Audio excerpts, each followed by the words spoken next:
Peninsula Crimeea a fost ocupată de-a lungul istoriei de diferite popoare. Primii săi locuitori au fost cimerienii prin secolul al XV-lea înaintea erei noastre, apoi sciții prin secolul VII înaintea erei noastre, grecii antici, ale căror colonii erau situate la Marea Neagră. Au urmat goții, hunii, genovezii, venețienii. Oarta de Aur, pe la anul 1420, condusă de mongoli, a controlat diferite părți ale peninsulei Crimeea în diferite perioade istorice.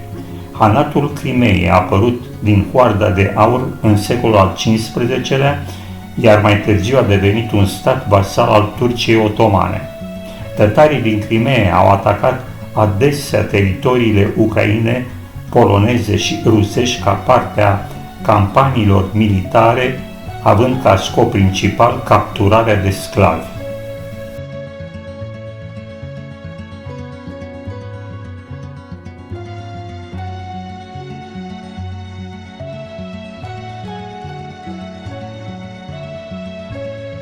Istoria recentă a Crimeei este strâns legată de istoria a trei popoare, ruși, ucrainieni și tătari, respectiv mongoli.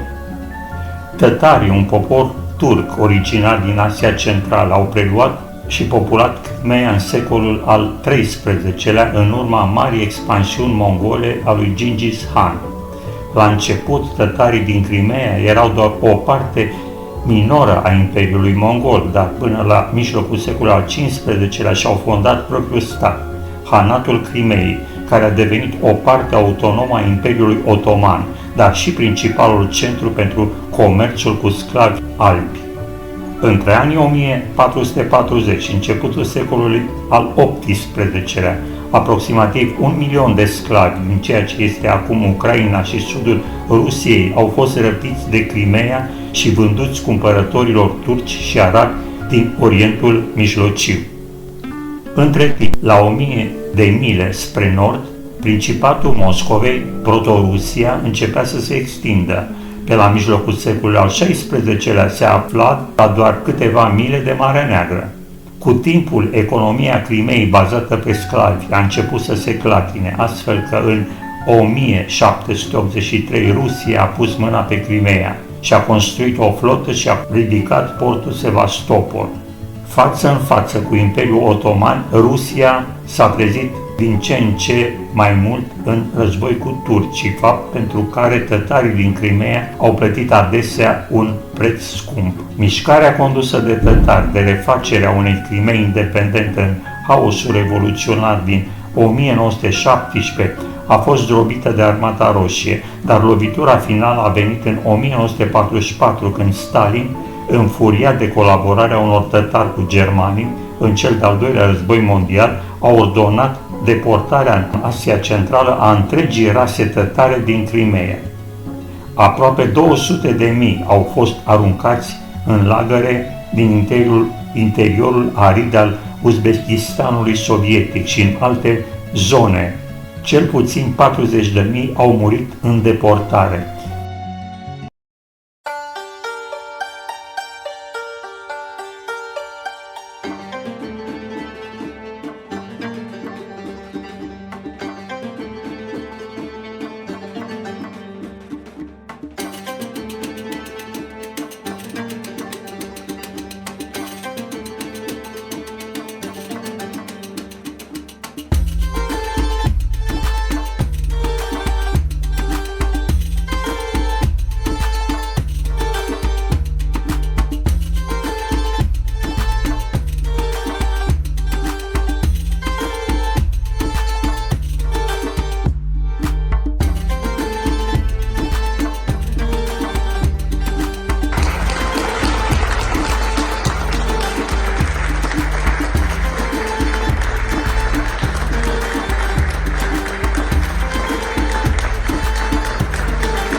Zeci de mii de ruși au fost stabiliți pe pământul pe care tătarii fuseseră nevoiți să-l elibereze.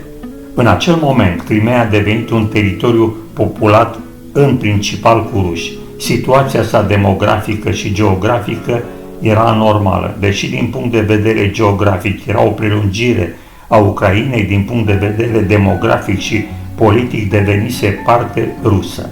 Odată cu înfrângerea Austro-Ungariei în primul război mondial, vestul Ucrainei a devenit parte a statului nou construit al Poloniei, iar când naziștii sovietici au împărțit Polonia în 1939, vestul Ucrainei a fost pentru prima dată în istoria sa unit cu estul Ucrainei.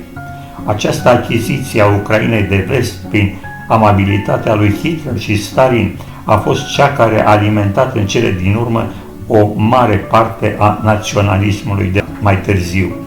În 1954 situația s-a schimbat dramatic, deschizând calea tensiunilor actuale. Când Stalin a murit în 1953, a existat o luptă între conservatorul de atunci Nikita Hrușov și Beria, șeful securității în vremea lui Stalin. Cum Beria a fost arestat și împușcat, Hrușov a hotărât ca Rusia să dea Crimea Ucrainei ca parte a procesului de destalinizare. Ucraina, a cărui jumătate vestică a fost cândva parte din punct de vedere politic a Europei Centrale și niciodată parte a Imperiului Țarist, și-a dorit de câțiva ani să adere la Uniunea Europeană. În ultimii 20 de ani, tătarii s-au întors în Crimea din exilul din Asia Centrală. A apărut o tensiune tot mai mare între tătari și ruși cu privire la pământurile pe care tătarii le-au pierdut în 1944.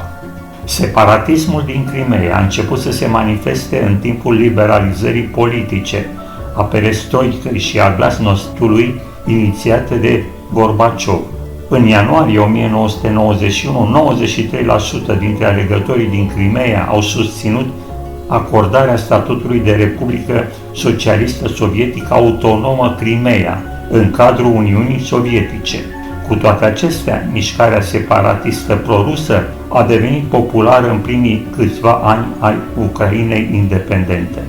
Majoritatea absolută a tătarilor din Crimea s-au întors la sfârșitul anilor 1980 și începutul anilor 1990. Ei au înființat și și-au susținut în mod covârșitor propriile organizații politice bazate pe etnie. Liderii și organizațiile tătarilor din Crimea s-au opus separatismului pro-rus și s-au aliat cu partidele și politicienii naționaliști ucrainieni.